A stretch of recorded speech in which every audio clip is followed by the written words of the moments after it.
স্বাধীনতার ঘোষক শহীদ প্রেসিডেন্ট জিয়া রহমানের মাজারে তার প্রতি শ্রদ্ধা প্রদর্শনের জন্য এবং আমাদের আপসহীন নেত্রী দেশনেত্রী বেগম খালেদা জিয়ার মাজারেও আমরা এসেছি তার প্রতি শ্রদ্ধা প্রদর্শনের জন্য। আমাদের মনে রাখতে হবে যে একটি সরকার কিভাবে কাজ করে, সেই সরকারের ধারাবাহিকতায় পরিবর্তন অবশ্যম্ভাবী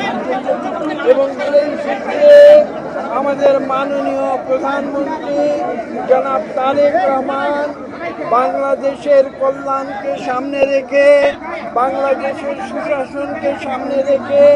বাংলাদেশের মানুষের অধিকারকে সামনে রেখে তিনি সরকার পরিচালনায় কিছু পরিবর্তন এনেছেন এবং সেই পরিবর্তনের ধারাবাহিকতায় আজকে আমরা সরকারের সঙ্গে 6 জন যুক্ত হয়ে আমরা এখানে এসেছি এবং আমরা শ্রদ্ধা প্রদর্শন করছি যাদের অবদানে এই বাংলাদেশ সৃষ্টি হয়েছিল।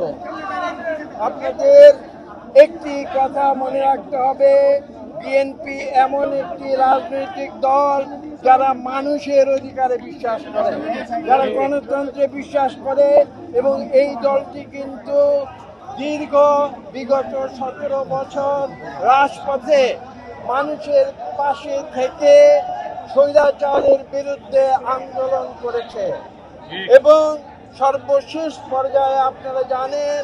যখন ছাত্র জনতা রাজপথে নেমে এসেছে একটি বৈষম্যহীন, একটি শোষণবিহীন সমাজ সৃষ্টি করার জন্য, সেখানে বিএনপি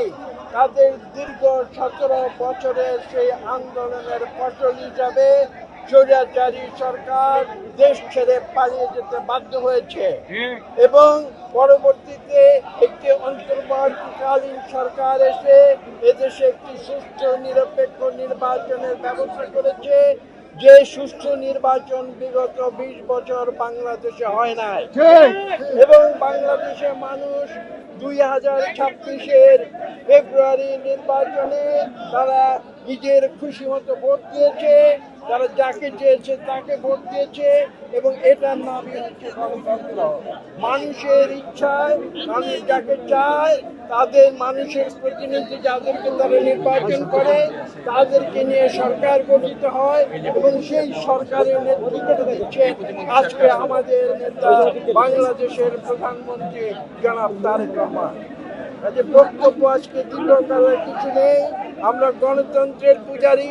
আমরা জনগণের সঙ্গে থেকে জনগণের কল্যাণে কাজ করি, ক্ষমতার জন্য বিএনপি রাজনীতি